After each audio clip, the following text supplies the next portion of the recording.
Nascido escravo. Martinho Lutero. Capítulo 2. O que Erasmo ensinava? Argumento 16. A soberania de Deus não anula a nossa responsabilidade.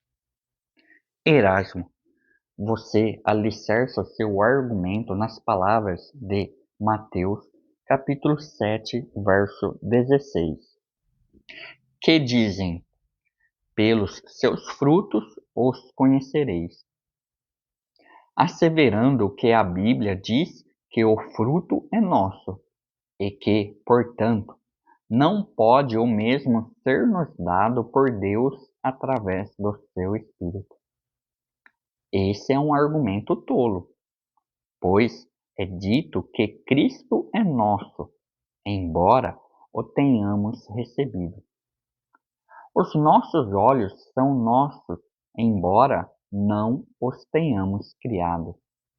Em seguida, você usa outro argumento, alicerçado em Lucas, capítulo 23, verso 34. Pai, perdoa-lhes, porque não sabem o que fazem. Você afirma que, se a nossa vontade não é livre, então teria sido mais certo se Jesus tivesse desculpado os seus assassinos, por não terem eles livre-arbítrio, e nem poderem eles agir de outra maneira. A resposta, entretanto, encontra-se nas próprias palavras de Nosso Senhor. Não sabem o que fazem. Poderia ser dito ainda mais claramente que Cristo estava afirmando que seus algozes eram incapazes de querer fazer o que é bom? Como poderiam querer fazer aquilo que desconheciam? Nenhuma afirmativa mais forte pode ser apresentada acerca da pobreza da vontade humana. Não somente a vontade humana não pode fazer o bem, mas também nem ao menos reconhece quanto mal está fazendo, nem conhece no que consiste o bem. Em seguida, você usa novamente a passagem de João, capítulo 1, verso 12. Mas a todos quantos o receberam, deu-lhes o poder de serem feitos filhos de Deus, a saber, aos que creem no seu nome. E argumenta que não lhes poderia ter sido conferido o direito de tornarem-se filhos de Deus, se não houvesse liberdade da vontade. Atentemos cuidadosamente ao que diz esse versículo. João fala da completa transformação de quem, sendo filho do diabo, passa a ser um filho de Deus. Esse alguém nada faz, antes é transformado em algo. Tornamo-nos filhos de Deus através da operação de Deus, e não por qualquer atuação do livre-arbítrio em nós. João está nos dizendo que o Evangelho da Graça, que não impõe a exigência de obras, cria uma esplêndida oportunidade para todos os homens tornarem-se filhos de Deus, se vierem a crer no Senhor.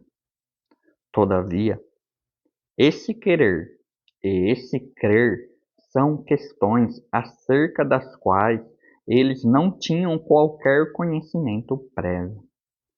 Muito menos ainda, eles poderiam fazer essas coisas contando apenas com suas próprias forças. Os homens jamais poderiam conceber, por si mesmos, um evangelho que envolvesse fé em Cristo, como Filho de Deus e Filho do homem. Como, portanto, poderiam eles estar dispostos ou ser capazes de receber o evangelho? João não estava anunciando as virtudes do livre-arbítrio, e sim as riquezas do reino de Deus, dadas a conhecer ao mundo inteiro através do Evangelho. João também mostrou quão poucos são aqueles que recebem o Evangelho, exatamente porque o livre-arbítrio dos homens se lhe opõe.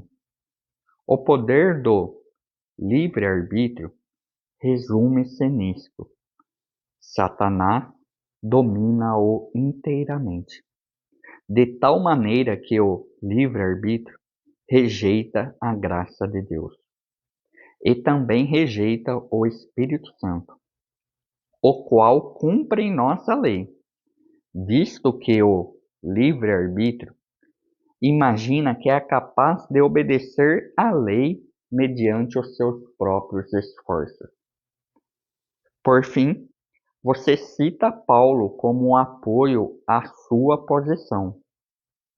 Paulo, o grande adversário da ideia do livre-arbítrio. Você usa o trecho de Romanos, capítulo 2, verso 4. Ou desprezas a riqueza da sua bondade, e tolerância e longanimidade, ignorando que a bondade de Deus é que te conduz ao arrependimento? E então indaga: como poderiam ser acusados de desprezar as realidades divinas aqueles que não possuem o livre-arbítrio? Visto que Deus é o juiz que compele os homens a praticarem o mal, como poderia ele condená-los?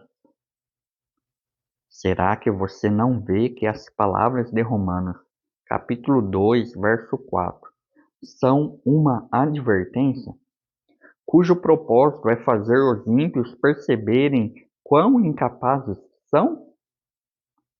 Tendo-os humilhado, Deus queria prepará-los para receber a sua graça.